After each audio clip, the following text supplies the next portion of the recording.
Ayan, story time tayo guys. May ipapakita ako. Kasi kanina nagdaan ako dun sa pilihan ng ukay. Doon kasi last time nakabili ako ng 925 na silver na necklace. Tapos may mga bato-bato siya. Ang ganda talaga.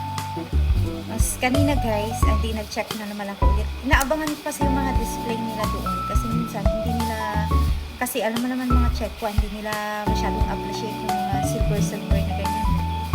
Tapos kanina dumaan ako doon. Nakakita ko ng necklace guys. Ano siya?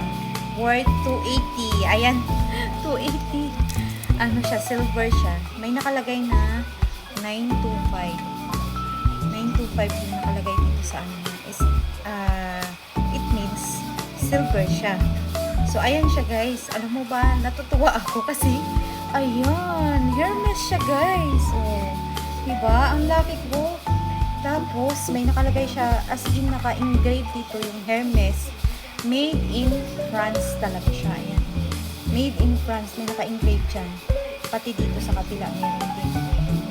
Ayan. Ano lang to siya guys?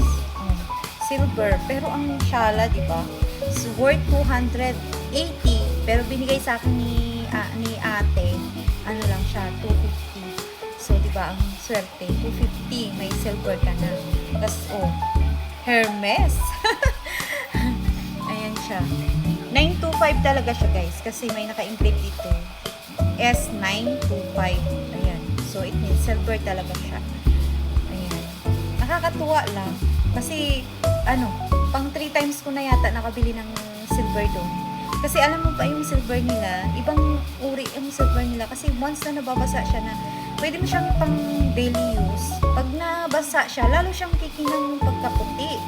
Kasi yung last time na nabili ko din, silver na may nakalagay na love, tapos may mga bato-bato siya sa gilid. Ang ganda.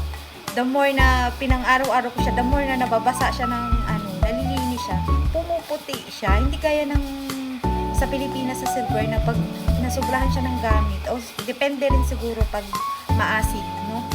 Ayun, ganyan siya guys. So, diba? Nakakatuwa.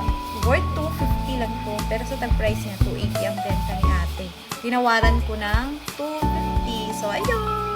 Ang cute niya. Hermes siya guys. May naka-engrave talaga siya. Hermes from Made in France. Ayan. 925. So, ang cute. Wala lang. Masaya lang ako.